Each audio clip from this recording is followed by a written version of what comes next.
Welcome back to the Racing Dudes YouTube channel. We are about a week out from Breeders Cup weekend. Let's get excited, everybody. We are going to dive into the pre-entries of the Breeders Cup Distaff today and just our overall thoughts on this race. So first, let's talk about who we have in this race.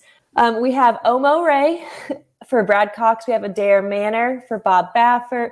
We have Clariere for Steve Asmussen. Desert Dawn for Phil D'Amato, who has a second preference for the filly and mare sprint. We have Who's Your Filly in here for Tom Amos, who also has a second preference for filly and mare sprint. We have Idiomatic for Brad Cox. We have Ley Da Vida for Ignacio Corrales. We have Pretty Mischievous for Brendan Walsh. We have Randomized for Chad Brown. Saber Tough for Dallas Stewart. Search Results again for Chad Brown. And then Wet Paint for Brad Cox. As of yesterday, I know I made a video last week about the Argentinian horse, but as of yesterday, Beliza de Artigra has withdrawn from this race. And from their Instagram post, they posted yesterday, we want to inform you that after we carried out the equine pet studies, tomography, and radiography studies on Beliza de Artigra, we are in common agreement with the professional team of the Santa Anita Racecourse and the Breeders' Cup not to be present in the competition due to a high risk of a possible serious injury, and we're prioritizing the well-being of our queen. So there we have it. They saw something on the x-rays they didn't like, so I'm glad they are taking the necessary steps, just being safe. So let's dive into this a little bit.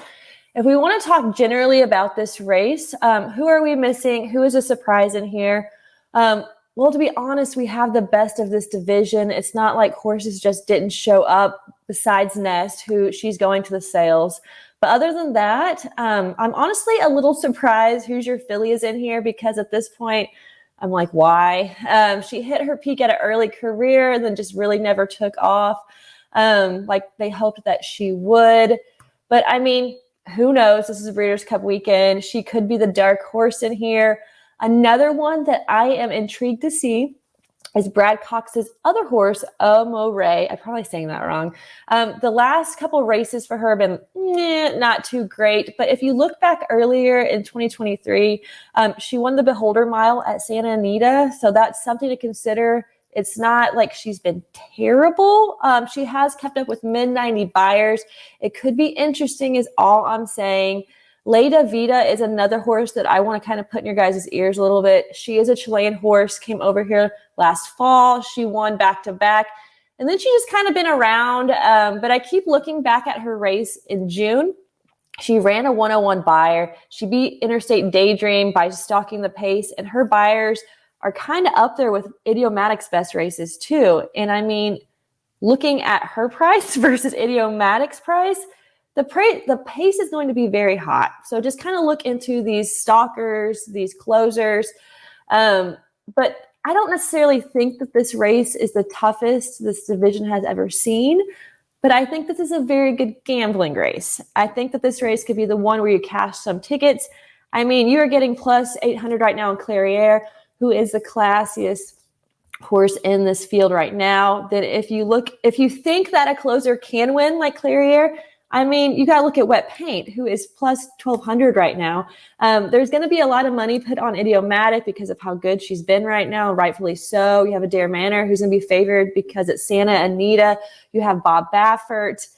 But if you like someone other than those top two, Randomized is going to be high too, then I would say press your opinion on these long shots. I mean, Ley Da Vida, Who's Your Filly, Omo Ray, all those ones I just talked about are probably going to be 30-1 odds or higher. Maybe spread out in your pick fives, because I have a feeling this could be anybody's race. But looking at these horses, there is a lot of speed.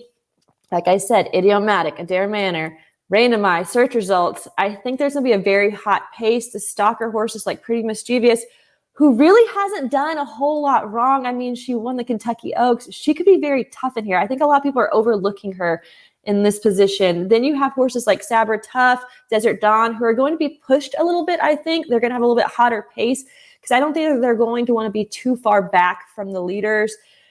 But that is why I really think this is going to set up for a closer, and that's why I'm still saying what I said last week. I'm going to put a lot of money on Clariere. She's been underrated this year, and I think this is her goodbye tour, and I think she's going to come out on top. But those are my thoughts about this race. Like I said, it's going to be good. It's going to be tough. But thanks for tuning into the Racing Dudes YouTube channel. Please keep your eyes out. We have tons and tons of videos coming out in this next week. I mean, we have the betting Bible, the wagering guide coming out next week. So have fun handicapping. I'll see you guys next week. RacingDudes.com is your home for the best free picks for every race, every track. It's Breeders' Cup season, and we've got wall-to-wall coverage of the World Championships. Subscribe to YouTube.com/RacingDudes right now. Click the notification bell. You never want to miss a single video. Want to make money betting horses? Bet with the Racing Dudes.